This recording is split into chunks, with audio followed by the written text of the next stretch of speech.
What's good, everyone? Max here, Wealthier by the Day, day 12. I got 3 topics I'm going to cover today, almost at the 2-week mark. Before I jump into those 3 topics, I just want to say I'm not a financial professional. This is for entertainment purposes only. This is not advice. Do your own research, make your own decisions, take accountability. Come on. I'll do the like, comment, subscribe. Really, it helps. I mean, I'm cranking these out every day, so whatever feedback I can get really helps. 3 topics, let's jump into it. So the first one is, if you don't have money to invest, like let's say you're maybe pretty young and you really just don't have money to invest, which I mean, you could probably get away with investing $50, $100 here and there. I think something is better than nothing, 100%. But let's just say hypothetically you don't have any money to invest. Here's what you can do. I'll jump into that. Second thing we'll talk about is you should do this first before you even consider investing in individual stocks. Do this thing first, and I'll tell you what that thing is. Sorry for being so vague. The third thing is basically why most people end up underperforming the market. You'll see it's pretty rudimentary. It's not that groundbreaking, but you'll see why most people tend to underperform the market. And by the market, we're talking about like a benchmark or an index like the S&P 500 or the Wilshire 5000 for the US stock market. So those are the 3 topics. Let's jump into the first one. So do this before you, do this if you don't have any money to invest in the market. So most people do, let's get that out there. Most people do have some money they could invest in the market. I don't care if it's $50, $100 every couple months. Like with the advent of like fractional share investing where you can just invest dollars, like everyone should have some money they could put into the market, let's face it. So I guess first point is do what you can, invest what you can first off. But hypothetically, if you do not have any money to invest in your education, invest in YouTube videos like Ben Felix, for example. If you look up that YouTube video, that is a real like practical investing YouTube channel. It's not one where it's like, here's 5 growth stocks you should invest in. No, it's him breaking it down. Sometimes it can get a bit technical, like it's like the science behind it basically. So there's times where I'm watching his videos and I'm like, I don't even know what he's talking about. I have to go do research on the side to figure it out. But with that said, he's a big proponent of like index fund investing, ETF investing, very practical investing for the average person, for the general population, and like real, no bullshit, like this is what you can expect kind of deal, right? He's not a big fan of like individual stock picking. I don't think he picks individual stocks at all. He just very pragmatic in his approach to investing in the stock market. So first off, like look into free resources like YouTube, like Ben Felix. That's the channel I watch the most of, to be honest. I don't watch a lot of them. I will say this, I watch a ton of Berkshire Hathaway, like old annual meetings, because they've been doing these annual meetings for like, since the dark ages. So I will watch a ton of those, and I've found a ton of great information in those videos, just from hearing Warren Buffett and Charlie Munger talk. Like a lot of my individual stock picking is highly influenced just from watching those videos in their annual meeting. So highly recommend that. Just look up Berkshire Hathaway annual meeting 1987, and something will probably come up. It might not be from that specific year, but something will come up. So as far as like free internet resources, those are great. Like lately I've been trying to read more books. Like reading books is great. It makes you smarter. It makes you much more intelligent, improves your vocabulary. I'm not saying that YouTube videos can't do that, but there's something about reading a paper book. And I'm reading paper books. I mean, you could read stuff online. I don't really care. Do what you want, but there's something about reading paper books or books in general that it's different than video, right? Like it's a different style of comprehension, and I don't know. It's just you and the book, right? It's just there's no one else involved. Like in a video, typically there's a voice, there's another voice, right? So all you get with a book is the voice in your head, maybe. So there you go. But with that said, like 3 books I really like: The Richest Man in Babylon. That's a great book on investing in general. It doesn't give like any specific technical knowledge, I would say. It's more like high level. It kind of breaks it down into like parables, kind of, which is kind of interesting style, like interesting format. But it talks a lot about passive income, like paying off debt, owning your home, like things that supposedly people in Babylon were practicing thousands and thousands of years before our time. So stuff that seems to have reigned true since the dawn of time, kind of. So that's a great book. Second one, Power of Habit. This isn't specifically geared towards finances, but you can take this the knowledge you can get from this book and you can apply it to financial habits, and you can see how creating very strong, powerful habits can basically totally change the trajectory of your life and where you're going, because all our life is just a string of habits, and the better and more positive our habits are, the better and more positive our future will probably be. I think that's a pretty safe assumption. The third book, and I'm currently reading this book, is the 80-20 rule, and there's a lot of specific jargon in this book. High level, the 80-20 rule is just about how in a lot of cases, like a very low, like it's kind of hard to explain. I'm still reading the book. But basically it's like a very low percentage of inputs dictates a very large percentage of output. So it's like, let's say you just get into investing. This is a good example. Let's say like in your investing career, 20% of investments are going to account for 80% of your return. And this is a process. This book is a testament to efficiency, and it's a testament to figuring out what works and then just squeezing the life out of it and taking advantage of what gives you the best results. So those are three books: Richest Man in Babylon, Power of Habit, and 80-20 Rule, which you can buy the books. I'm sure you could find an audiobook, or you could find, and I don't recommend this, an illegal copy online or something. Like, buy the book. They're not expensive. In fact, if you had enough money to buy these books or invest in the stock market, buy these books. Like, these books are going to help you in the long term. This is a real, like, more of an investment than even investing. Total, this probably costs $60, investing $60 in the market. These books can help you make a ton of money in the long term. So check out these books. And basically the point is, look into free resources, read books. If you don't have the money to invest, prep yourself. That way when the time comes, you're ready to do it. Like these videos are great resources because they're very basic, and it's like, for the most part, I'm like, and you'll see the second point, but for the most part, just invest in index funds and ETFs when it comes to the stock market. And the stock market, for the most, is super accessible. So just do the basic stuff. And as long as you're doing the basics, you'll get something out of it without having to put a ton of effort into it. And sometimes when you put too much effort into it, you end up actually doing worse because you know, sometimes less is more, right? Like that's true. Less is more sometimes. So that is the first point. P6 operative, work email, yikes. Second thing we're going to talk about is do this first before you start investing in individual stocks. And that thing I'm referring to is you should build like I would say, this is just, again, shooting from the hip, a $50,000 stock market portfolio built of index funds and ETFs before you start investing in individual stocks. This is something I really wish I had done because I would have made so much more money. My portfolio would be worth so much more. All of the shit I invested in right away, all the individual stocks, ended up doing terribly. I ended up selling most things at a loss, honestly.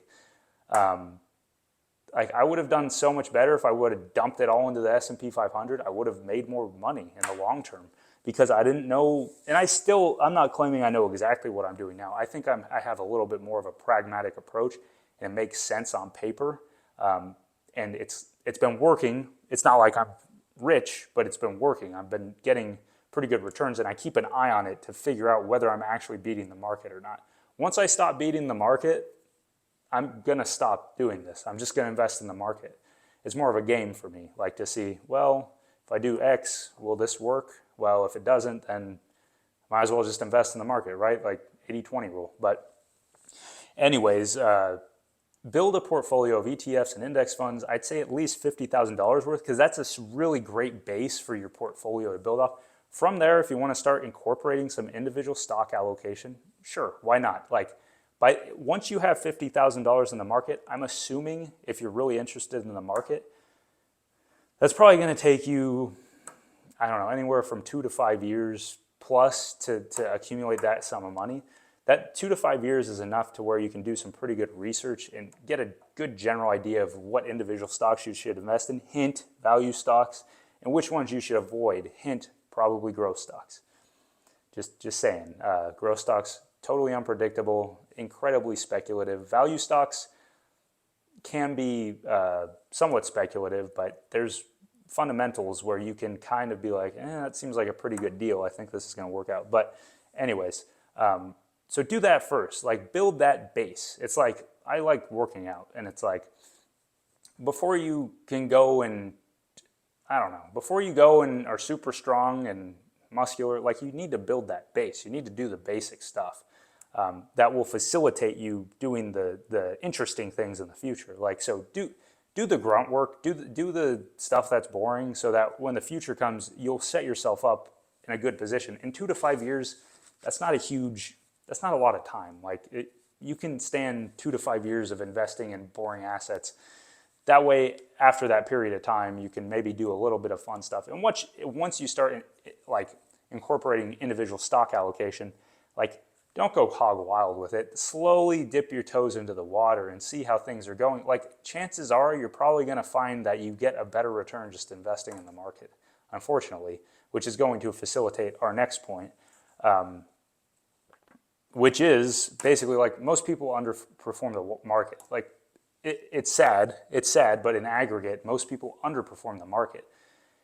Like, the two groups of people that perform best in the stock market are people that are dead, and this isn't a joke, people that are dead and people that forget, like, their password to check their portfolio because they don't do anything. They buy and hold, and they literally can't do anything. So that should tell you something. That should tell you that, one, people will buy and sell stocks way too often. People will put way too much money in individual stocks and then buy and sell and get back in and try to get back out and try to play this little game. When it's like, if you want to outperform the market, one, invest most of your money into the market, so you're at least getting that market return. And two, invest a small concentrated amount of your money maybe into value stocks, which have the potential to beat the market because of their value, because of their mispricing in the market. And then maybe that can give you a little bit of, like, excess premium on top. And you can actually, like, let's say the market's returning 10% and you have 80% of your portfolio returning 10% and then another 20% returning 15%. I'm not going to do the math, but you're probably going to be returning like 11, 12, maybe like 12%, right? Like, rather than just that market average of 10%, which some people might say 2% isn't, who cares about 2%? I care about 2%. 2% over 10 years is 20%. 2% over 20 years is 40%. 2% over 30 years is 60%. That's a huge difference. I'll take an extra 60% premium on top of the market premium. Like, please, like, that's what it's all about, is just finding those little nuances and making a little bit more money doing it, and just squeezing more out of what's working, right? So that's like, yeah, just most people underperform the market. Be smart. Again, build a strong base of, like, index funds and ETFs. You're not going to get rich doing that, but at least it sets you up like a strong base for the future, because that's what it's like. Those index funds and ETFs are likely to perform pretty well in the future. And then the individual stocks, if you want to start mixing them in, like, do your research, be smart, like, watch Berkshire Hathaway annual meetings. I'm telling you, it'll give you a lot of insight on, like when you're investing in the stock market, like, you invest in a stock. I think I talked about this yesterday, but it's like, don't just think about it as like you're investing in the stock. It's like, if you invest in a piece of Chevron, let's say you invest in one share of Chevron, or you put $100 into Chevron with fractional shares or something. Like, you should pretend that you just bought the whole company, and that Chevron, that's the market cap is $100, and you just bought the whole entire company. So you just bought Chevron, let's say. Now, what do you look for if you were going to invest in a private business, for example, and buy a private business outright? Like, what would you look for in a business? Why do you invest in things? What's the point? You want to pull money out of your investment. You want your investment to produce cash flow. Like, that's the point. You can even think about real estate investing, because you're actually buying an asset. So, like, if you bought a company, for example, let's say you bought Chevron for $100, and annually Chevron is typically returning like they have $20 of net profit a year. So you bought the company for $100 and they're giving you back $20 a year. How long is it going to take you to recoup your initial investment of $100? 100 divided by 20 is 5. So in 5 years, you will get your money back, you'll get your principal investment back, and then everything after that is net profit. Everything after that is just capital appreciation. Well, I mean, if the share price is going up, but let's say in this example, let's say that you're just getting cash out of the company. So at year 6, you've paid off your initial investment, and now you have $20 in your pocket. Year 7, you have $20. Maybe they're doing better. Maybe they're giving you $30 a year. Maybe that earnings per year is actually increasing, and because they're an incredibly profitable company, and they're doing their research and they're figuring out how to become more efficient and more productive. Like that's how you need to think about investing in the stock market. And once I learned that, and I learned it from watching Berkshire Hathaway annual meetings, I just totally changed the way I thought about this stuff, because it's like, it's very tangible, and it's like the point of investing into an asset is to pull money back out of the asset.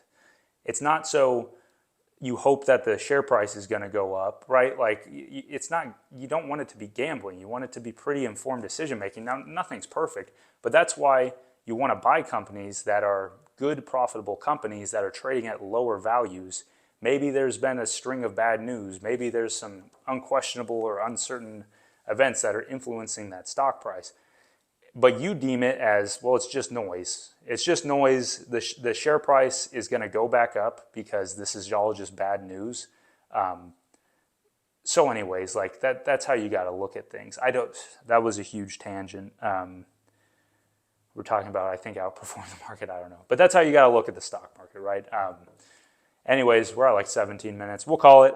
So today we talked about, if you don't have any money to invest in the market, sore neck, you should invest in your education. Free resources online. Ben Felix is a great resource.